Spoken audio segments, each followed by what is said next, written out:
Welcome back to the Yap section, the show where we talk about pop culture, music, and fashion. I'm your host, Mia, and today we are talking about visuals in the music industry. So, visuals have always been a large part of the music industry, especially dating, I would say, back to like the early 2000s when music videos became really popular. But more and more, increasingly so, it seems that visuals are almost just as important to an artist as sound is. There's no more kind of being an obscure faceless artist. If you want to be someone very large in the industry, you have to have an image to back that.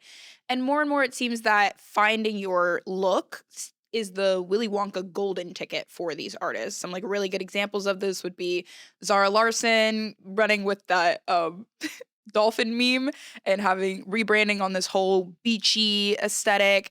And clearly it's very much working for her. I've even seen it spread out where like Coachella outfits are starting to kind of mimic the look that she's going for. And it is really funny to think that that all started off of one meme, and that was the correct key in the lock to get her out of the key asylum. Tate McRae also, if you look at some of her older outfits, they are interesting choices by her stylist, and I don't know if she got a new stylist or the stylist just got better. But her image has definitely evolved and changed into this kind of sporty, really leaning heavily into her dance background that has allowed her to grow as an artist. And then, of course, the queen of queens on this rebrand, or at least my queen of queens, is Sabrina Carpenter.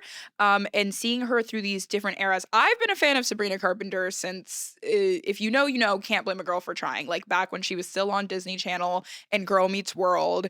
I've been here for all them albums. I forget exactly how many she has, like 7 or so, but it's really the last 3 that you saw her starting to come together with this look and storytelling through her appearance in her music videos, which we are going to talk about soon. But going from the Emails I Can't Send tour over to Short and Sweet and her whole retro pinup vibe, and now it seems like we're going for kind of country 70s vibe for the man's best friend era. Super excited to see what her looks are at Coachella, but that's the vibe I'm getting from the copious amounts of fringe and sparkle that I've been seeing her wear. But visuals have become part of this trend amongst artists in music now where a body of work very much has to tell a story. I'm not going to say, artists were kind of throwing together random songs on albums beforehand, but I don't know if they were meant to like tell stories the way that they tell stories now. And don't quote me on this, but I would say like the beginning of that trend was with Formation back in 2016, when that was clearly about the cheating and the separation and reconciliation of Jay-Z and Beyonce. And most major trends in music, you can kind of, no, I won't say that. But I would say a lot of major trends in current day music can be traced back to Beyonce. And so there's also the thing with that of people starting to show up to concerts in attire that matches the album. And I know this wasn't a thing before because I remember I got to go to the Katy Perry concert for Dark Horse, and my sister and I dressed up for that. I wore like a Cleopatra costume for her Dark Horse music video, and my sister was in like a leopard print cami top and a flower crown from her Roar video. And I remember not really anybody else was dressed up for that concert. It was kind of just us. We got away with it because I was like 10 and she was 13, but I have a distinct memory that this isn't always how it used to be, that people would spend bank on like concert outfits, especially for Beyonce going from the Renaissance tour and seeing silver become an increasing trend in like thing bought specifically for that tour to Cowboy Carter. I went to Cowboy Carter and I dressed up for Cowboy Carter.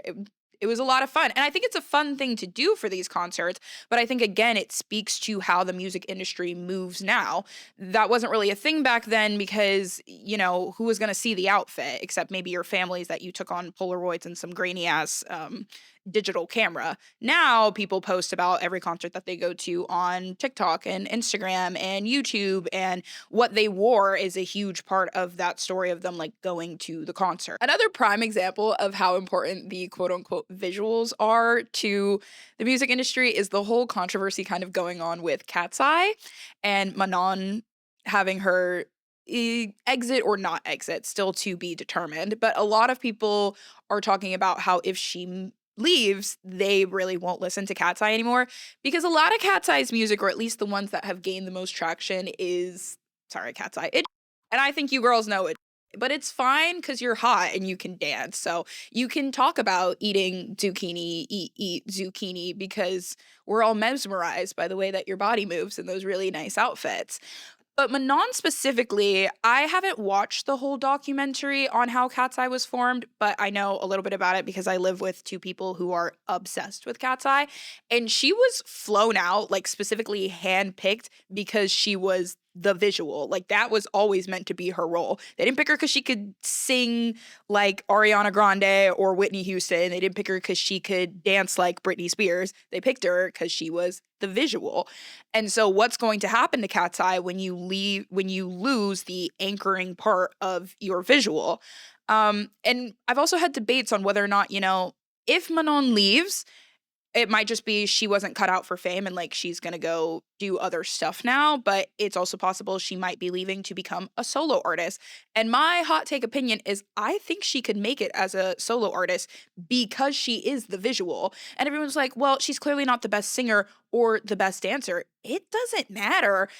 People are so obsessed with her and enamored with her life, her look, that you know it's not like Cat's Eye was making great music before. She can skim by on another kind of crappy song and some good dance moves as long as she cultivates an individualistic appearance and sound to herself. And again, she was handpicked and selected as someone who had kind of a public facing appearance before. I think she was, I don't want to say an influencer, but she was someone that people followed for the way that she looked and the way that she lived, and apparently was like the most followed member of Cat's Eye before she even joined Cat's Eye, and I think is now the most followed member of Cat's Eye if she's still in Cat's Eye. So I do think she could definitely make it as a solo artist, solely again because all the proof is in the pudding. Like she wasn't people's favorite because she was the best singer or the best dancer. It's because she's really cool. I think she's cool. Like she gives very much, this isn't music, but like Alandria from Love Island, that girl is skating off of visuals and appearance alone. No offense to her, she seems like a very authentic and genuine person. But at the end of the day, her fame came from like making out with people on reality TV and being hot. And then somehow you have Zendaya over here super excited to meet her just because she is that beautiful and that enamoring. That was a really long kind of, I mean, I don't want to say intro, but speaking of visuals, I thought I would take a chance to pick apart some of my favorite little visuals that are on the scene right now, including the visuals for Olivia Rodrigo's junior album, You Seem So Sad for a Girl in Love. And she just released the album cover for that, and it's phenomenal. It's stunning, and I think it says so much the way that an album cover should. So, for instance, people said that if you take the blue of the sky and the pink of her dress, it equals purple, which was the color for the Guts album. And I also think it's very funny that Olivia Rodrigo has made this a thing of anchoring each of her eras in a color more than like clothing styles in a way, because again, like Sabrina Carpenter, she has the pinup doll, the retro aesthetic, but Olivia Rodrigo, I've seen variations of her different outfits, but they all usually go under one color. Like her eras are defined by a color. Sour was like a deeper purple, Guts went to the kind of lighter purple, and everyone thought that the third album was going to be red, but she did surprise us with it seemingly being like this baby pink color. And another thing about the album is that there's a juxtaposition between how happy she looks in the photo to the title of the album, which I think speaks so much to it, because in it she looks so carefree and happy and, how you think you feel when you're in love, and yet the title is kind of depressing. It implies that she in fact was not happy when she was in love.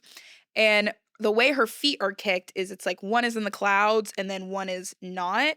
And I think, again, that's expectations versus reality when it comes to love and relationships, and maybe how her last relationship was, because I do know that her and her boyfriend, Louis Partridge, broke up. And the thing about Olivia Rodrigo and Louis Partridge is everyone really did think that they were so happy and in love. People loved the song So American. They were like, oh, this is about how happy she is falling in love with this British boy and the little things that she notices about what he loves about her. It was very cute and everyone was there for the story. So then, we kind of got a gap where they weren't seen together, and then the official announcement that they probably broke up. But there was never any point where I think anyone suspected that they were unhappy or not in love. And again, that has a lot to do with just what goes in front of the camera. No one really knows what goes on behind closed doors. Um, but she said this album is full of sad love songs, and I'm really intrigued to maybe get a glimpse of what her relationship with Louis Partridge was like. Of course, speculation. Maybe she just made these songs up in her head, but I feel like some of them we will be able to tell if they're about Louis Partridge or not. Last thing that I wanted to talk about with this album is that people have compared the album cover to a very famous painting called The Swing by Jean Fragonard. And I have my doubts about whether or not this was an influence on the painting, because the painting is kind of about like cheating. Like the mistress is throwing a shoe to her lover who's hiding in the bushes while she's being pushed by her husband. And the album cover doesn't give any implications of like infidelity or that was a factor in the breakup. But I would say if they are influenced by each other, the one similarity I could see is that there's this appearance of happiness while maybe not being so happy. Like she's being pushed by her husband on the swing, looks very happy, but clearly, how happy could you be in your relationship if you're throwing a little some to your side piece? So, but I'm very excited to see as more and more visuals come out for the album, what the first music video is going to look like and what the songs are going to sound like, because I'm also wanting to see if there's going to be an evolution of her sound. Not that Guts and Sour aren't very distinct, but I will say, if you mixed up the songs a little bit, I think I might have a hard time picking out which is which. So it'll be curious to see if she kind of sticks with what has worked or if she deviates in a whole nother direction. Next, I wanted to talk about Raye's new album, This Music May Contain Hope. And this was a very much anticipated release because Raye kind of has blown up over the last few years. I love Raye because I hate to say it, like, there are a lot of good singers on the scene right now. I wouldn't say there's a lot of good vocalists on the scene right now. And Raye is absolutely a vocalist.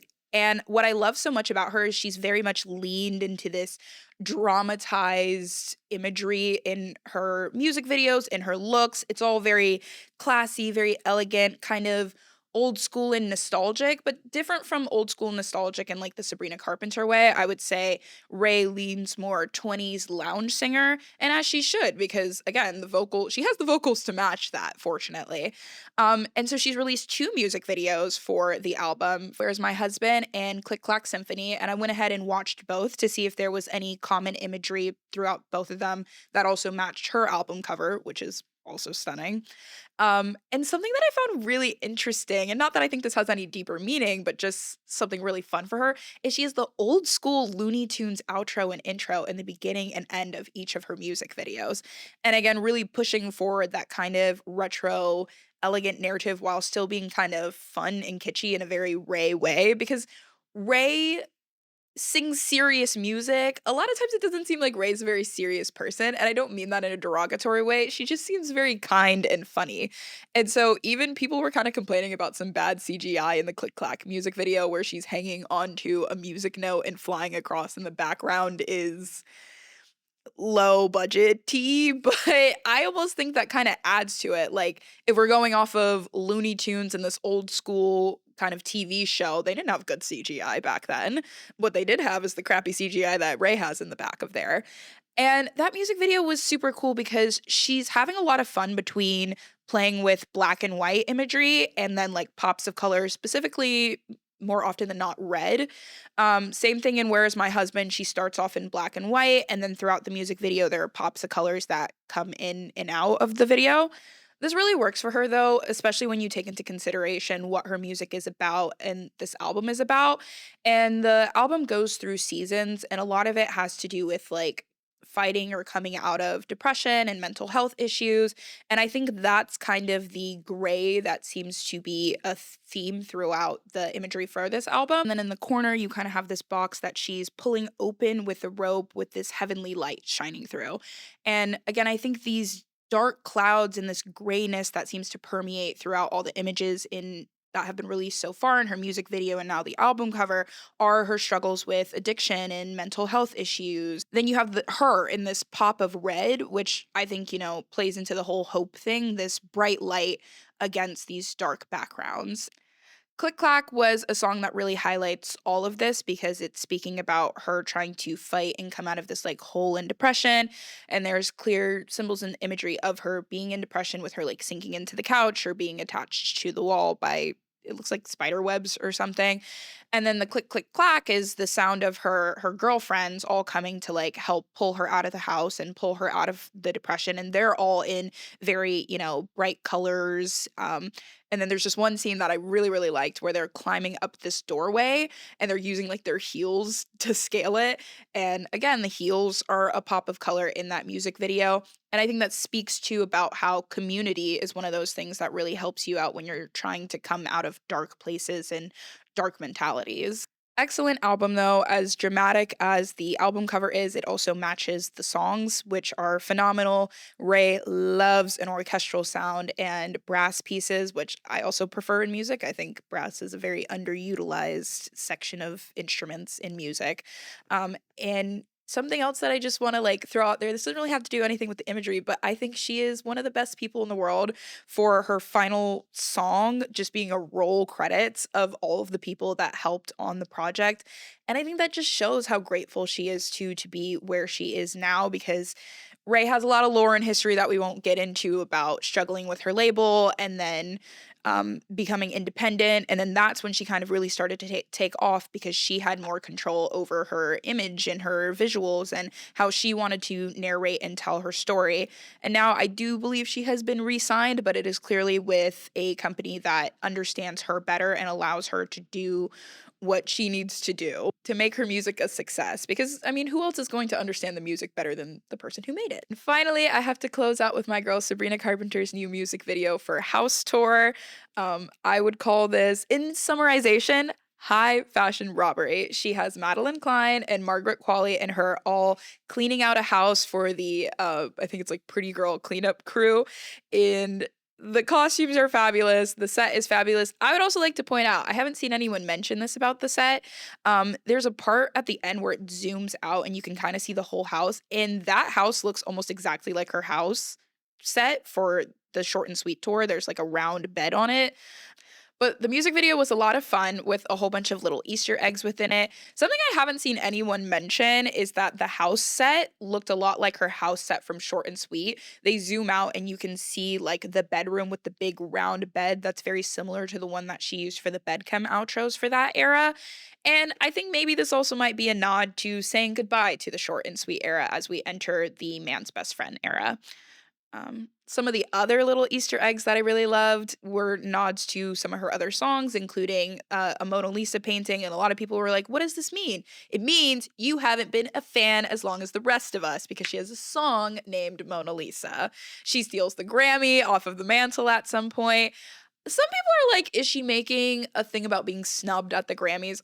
I really don't think so. I think she was just like, this is a fun little thing to put in there as a nod to the Grammy that she did win. As we're talking about imagery and how like visuals play into this, especially with music videos, Sabrina Carpenter is so good at this because all of her music videos kind of interconnect. If you know the story, you know the story. Going back to when she started making music videos for Emails I Can't Send, I believe Feather on there is the one where all of it kind of starts, where this trend of her being this criminal in different ways. She goes through a lot of her music videos murdering men.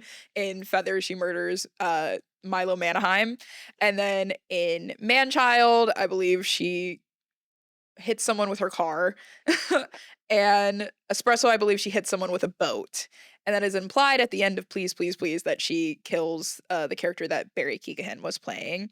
So our girl is just like a very high fashion murderer, and it's fun to see her connect all of these videos to each other. Even for the intro of House Tour, you can see her taking off the heels that she wore for the Tears music video that she threw through a man's chest. Iconic. And changing into a different set of heels to go and rob this house.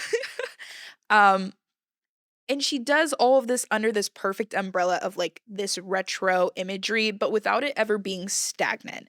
Because I think something we also have to talk about with visuals is that, especially for female artists, it seems like, you can't kind of have one image and stick with it. Not unless you've been in the game for forever. Like Dolly Parton, you got that, man. But if you're someone newer, or even Beyonce does this, but she might just do this for funsies. you have to kind of change your image as you go along to keep the general public interested.